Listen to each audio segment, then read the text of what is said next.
নমস্কার, কেমন আছো সবাই? আশা করি সবাই ভালো আছো, সুস্থ আছো। আমরাও বেশ ভালো আছি। আমি মিনতিস লাইফস্টাইলে আবার একটি নতুন ব্লগে সবাইকে স্বাগত জানাই। আই হোপ আজকের ব্লগটা তোমাদের খুব ভালো লাগবে। এই দিনটি ছিল লক্ষ্মীবারে। আর লক্ষ্মীবার বলতে তোমরা সবাই জানো বৃহস্পতিবার। আর বৃহস্পতিবারে তখন ঘড়ির কাঁটায় 6:45টার মতো বাজে। আমি কিন্তু সকাল সকাল উঠে সমস্ত কিছু মোছামুছি করে তো সব কিছু ধোয়া কমপ্লিট হয়ে গেছে। আজকে হচ্ছে নিরামিষ খাবো, তার জন্য আজকে নিরামিষই রান্নাবান্না হবে, সব আয়োজন কমপ্লিট। তারপর মা সবজি কাটছিল আর এদিকে আমি চলে আসছিলাম পুজো দিতে। তো আমার উঠতে হয় কারণ ছেলের স্কুল আছে, তো স্কুলেও যাব, তাই তাড়াতাড়ি করে তো সমস্ত কিছু ধোয়া মোছা সব কিছু কমপ্লিট করে আমি স্নান সেরে পুজোটা দিয়ে তারপর যাব রান্নাঘরে। তো বুঝতেই পারছো।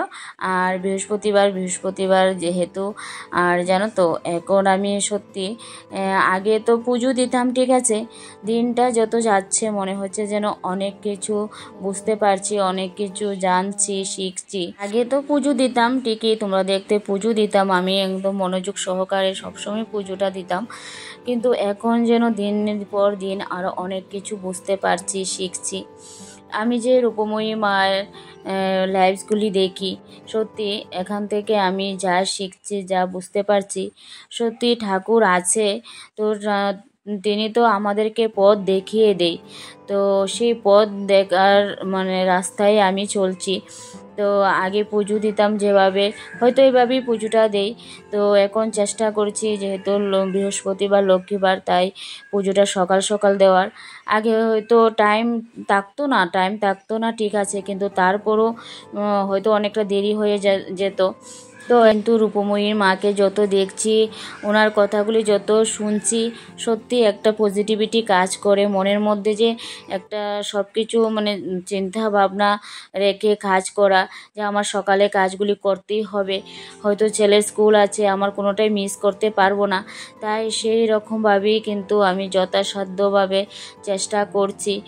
তো আগেও করতাম, কিন্তু এখন মনে হচ্ছে যতটা দিন যাচ্ছে তো পরিস্থিতি বা পরিবেশ সব কিছু আমাদের শিখিয়ে দেয়। তো সময়টা এইভাবে নষ্ট না করে ঠাকুরের কাজ করা বা সংসারের কাজ করা, নিজের মতো করে নিজেকে গড়ে তোলাটা, তো সব কিছু নিজের কাছেই। তো এটা চিন্তা করেই আমি এখন চলি। তো এদিকে পুজো দিয়ে দেখতে পারছো তো চলে আসলাম রান্না করে। এদিকে মা সবজিটা কেটে দিয়েছিল, তো এদিকে নিরামিষ হয়েছে। আর এদিকে কারকুল বাজি শসাও কেটে নিয়েছি। আর এদিকে দেখো তিত করলা আর এদিকে আলুটা একসঙ্গে বাজি করে নিলাম। তারপর যাব হচ্ছে স্কুলে। আর এখন আর তেমন কিছু তোমাদের সঙ্গে শেয়ার করব না, কিন্তু সকালের মোটামুটি সব কাজই আমার হয়ে গেছে, বাসি কাজ থেকে শুরু করে সমস্ত কিছু করে কিন্তু আমি স্নান করে তারপর রান্না করতে এসেছিলাম। তো এইদিকে সব কিছু কাজ হয়ে গেছে আর আমি কিন্তু ওকে স্কুলে দিয়েও এসেছি। তো ফিরে এসে যে কাজগুলি বাকি ছিল সেই কাজগুলি একটুখানি গুছিয়ে নেব। তো এদিকে বাসনপত্র যা পড়েছিল সেগুলি সব ধোয়া হয়ে গেছে, আর এদিকে আমি গুছিয়ে রাখবো। তারপর গ্যাস ওভেনটা ভালোভাবে ক্লিন করব। তো খাওয়া দাওয়া, আমাদের সকালের খাবার দাওয়ারও হয়ে গেছে। আর এদিকে দেখলাম যে ফিল্টারের জলটাও শেষ হয়ে গেছে, তো সমস্ত কিছুই করে নেব। তো এই যে তোমাদের সঙ্গে একটুখানি শেয়ার করেছিলাম, আমরা তো কাজ করি ঠিকই, বা আমরা হয়তো অনেক সময় সংসারের জন্য কাজগুলি করি, যে এরকমভাবে প্ল্যান মাফিক যদি না করি হয়তো কোনো কিছুই হয় না। তবে মনের মধ্যে একটা চিন্তা ভাবনা নিয়ে তারপর আমার এই কাজগুলি করতেই হবে, তো এইটা সত্যি একটা সময়ের পর হয়তো অটোমেটিকলি চলে আসে। তো আমি এটা মনে করি, কারণ আগের দিনগুলি যেভাবে কাটিয়েছি বা এখন মনে হয় যেন সংসারের প্রতি আরও সিরিয়াসনেসটা আরও বেড়ে গেছে। তো তোমরা আমার ব্লগগুলি দেখলেও বুঝতে পারবে, হয়তো করেছি তার জন্য আমি যে কাজ করিনি তা না, তো কাজ করতাম, কিন্তু এখন যতটা আমি রূপময়ী মাকে দেখছি, তো ওনার কথাগুলি শুনে আমি চলছি, আমার মনে হচ্ছে ওনার আশীর্বাদ সত্যি তোমরাও পাবে।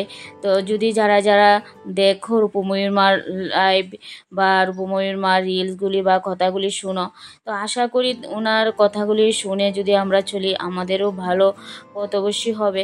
তবে এটা মনের বিশ্বাস, আমি মনে করি যেটা। তো এই আর কি। তো এইদিকে দেখো, তো কাজগুলি তো সকাল সকালে সব কিছু কমপ্লিট হয়ে গেছিল। তো ওর জন্য তো আমার আর এখন বসে থাকলে হবে না, কিন্তু এই যে আমার দেখো কত সুন্দর সুন্দর হয়েছে আমার গাছগুলি, আমার চারিপাশটা। এদিকে বাইরের দিকটাও সবুজে ভরা, আর এদিকে জ্বালানায় যে এই যে মানি প্ল্যান্টটা রাখলাম, তো দেখো শুধু একটা গাছ থেকে এতগুলি গ্রো হয়েছে। আমার দেখতে কিন্তু ভীষণ ভালো লাগে।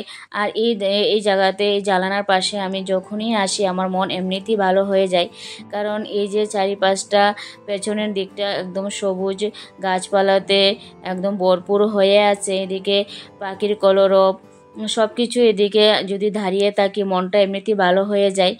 আর এই দেখো আবার চলে আসলাম বেলকনিতে, আর এই বেলকনিতেও আমার প্রচুর মানি প্ল্যান্ট আছে। তো এই যে ইনডোর প্ল্যান্টগুলি বলো, তো এগুলি এখানে সুন্দরভাবে গ্রো হচ্ছে। আগে একটু একটু ছিল, এখন অনেকটা বেড়ে গেছে। আমার কিন্তু দেখতে ভীষণ ভালো লাগে। ঘুম থেকে উঠলে হয়তো আগের মতো যে চারিপাশে তো গাছপালা এগুলি এখন দেখি না। তো এখন যখন আমার বেলকনিতে আসি, তো এক দুটো গাছে ফুলও ফুটে, মানে ভীষণ একটা মানে শান্তি পাই আমি। আর এগুলি যেহেতু আমি নিজের হাতে একটু একটু করে তৈরি করেছি, তার জন্য হয়তো নিজের কাছেও একটা ভালো লাগে। তারপর আমার দেখো কাজ মোটামুটি 11টার মধ্যে সব কাজই কমপ্লিট হয়ে গেছে।